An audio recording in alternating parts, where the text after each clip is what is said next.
Welcome to Facts TV News, where everything is true. One dead, 4 injured after highway shooting crash. A man is dead and 4 people hospitalized following a vehicular collision and shooting on the North-South Highway on Sunday. Reports are that about 5:40 p.m., 5 persons were traveling in a Nissan Sylphy motor car from an event in St. Anne when on reaching a section of Ocho Rios, they were intercepted by 3 vehicles whose occupants opened gunfire on them before escaping in the area. The driver, who sustained injuries, drove off in search of medical attention and lost control of the vehicle, which crashed into a ravine in the vicinity of Caymanas Gardens in St. Catherine. The police were contacted, and the occupants of the car were assisted to hospital where they were admitted. A man known only as Dada of Greenwich Farm, Kingston 13 address succumbed to his injuries. The Portmore police are investigating.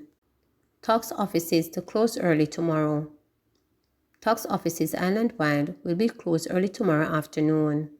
Tax Administration Jamaica TAG says the closure, which begins at 2 p.m. on February 21, is to facilitate a general staff meeting. The meeting will involve team members of all tax offices and business locations on that day. Tax offices will remain closed on Wednesday for the public holiday. Normal operations will resume on Thursday. 16-year-old shot at friend's home in Westmoreland. A Westmoreland teen was shot and injured after accompanying his friend to his house at a farm district in the parish on Sunday afternoon. Reports are that the 16-year-old student was at a football field when he was approached by the male friend who invited him home. On arrival, the teen and his friend entered the house when the latter took a firearm from a chest of drawer. Police report that the friend allegedly then removed the magazine and thereafter pointed the firearm at the now injured teen and shot him. The injured teen ran from the house and raised an alarm. He was subsequently rushed to the Savannah Lamar Public General Hospital by residents, where he was treated and admitted for gunshot wounds to the region of his left knee. Investigations are ongoing. Welder shot dead in St. Catherine home invasion. A 42-year-old welder was shot dead during a brazen attack by gunmen at his home in Queer Hill in Spanish Town, St. Catherine on Monday morning. He has been identified as Damien Simmet, otherwise called Kemar, a resident of Sunrise Avenue in Query Hill. Police have not yet established a motive for the attack.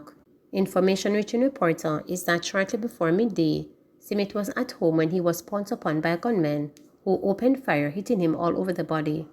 The men then fled the scene on foot.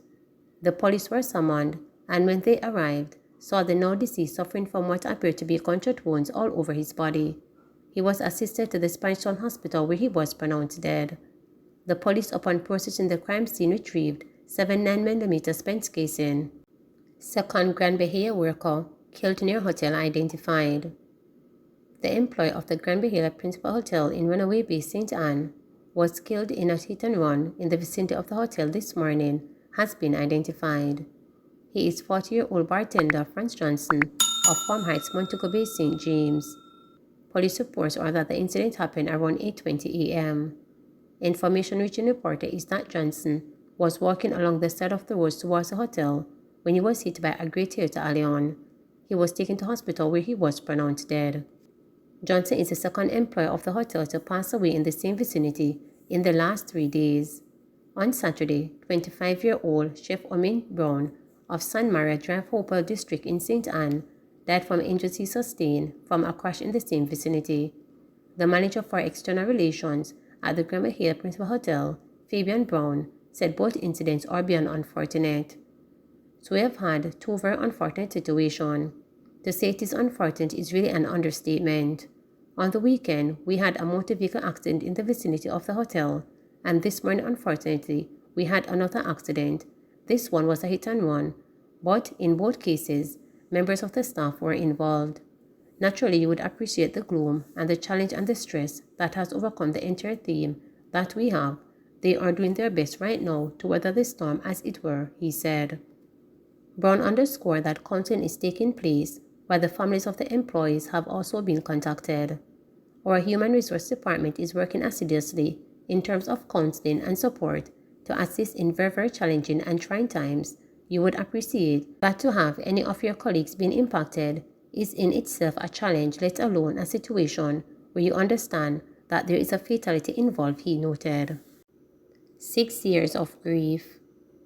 It has been 6 years since a partially decomposed body of 15-year-old Shanika Gray was found in bushes in the urban community in the parish of St. James.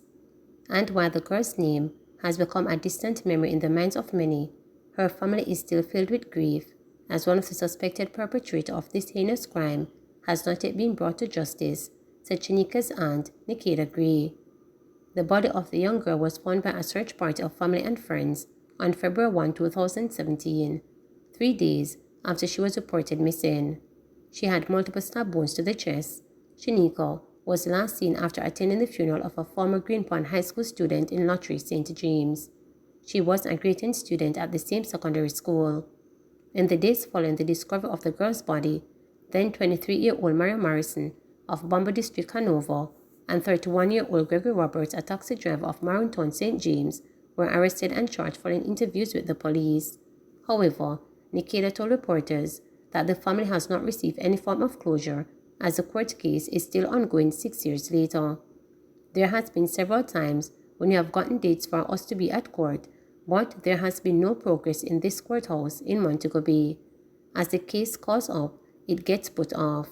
For the past 6 years, that is what it has been like, the girl's aunt explained. She continued, as a family, you feel as if you don't have much input when you are in the courthouse, but the accused can say what they want to say the entire time. It feels as if the system is on the victim's side. Whenever we go there, it seems that the justice system is more for the defendant. The men were expected to stand trial in the St. James Circuit Court in November 2018, but the case was put off due to lack of jurors. At that time, an application was made for the trial to be held outside of St. James, as Robert cited concerns for his safety, but that application was denied. Since then, Marsa has pleaded guilty to the role in the murder of the schoolgirl and was reportedly sentenced to 15 years in prison. However, Roberts is expected to return to court in March. In the meantime, Nikita told reporters that the grief process has not been easy for the family. Describing Shanika as the well-behaved child whom she had the privilege of raising until she was taken away from her family, the aunt stated that she had been battling depression for the past 6 years. She said that January and February have been the hardest months, as the constant memory of finding the child's body in the bushes had taken a toll on her emotionally. I think most of us are depressed. My mother is the only one who has kept strong since the whole thing happened. But I was the one who had to do the running up and down. I had to see the body and do everything. So when it comes to this time of the year, all that depression comes down on me, and I'm unable to function even at work, Nikita said. As for Shanika's father, Nikita said he too has found it difficult to cope with the loss of the girl. My brother is very depressed, but if you look at him, it would not seem that way. But I know because he's just working non-stop and he has never talked about it. He almost lost his finger recently because he's overworking himself.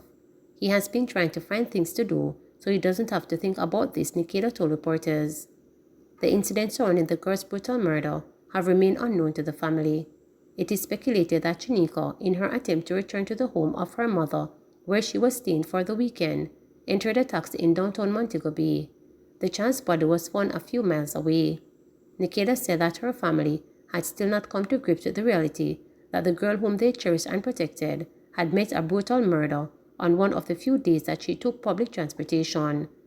We cry all the time. We can't do anything without thinking about her. She wasn't a child who just let go on the road. We took her to school and we pick her up back. There were 2 days in the week when her daddy couldn't pick her up and we arranged for a taxi to take her, she said. The girl's aunt added before her voice cracked, so when all of this happened, we were wondering how could this be possible. We are still not even sure. Shanika's mother has also been struggling with the child's murder, Nikita told reporters. The mother is depressed as well.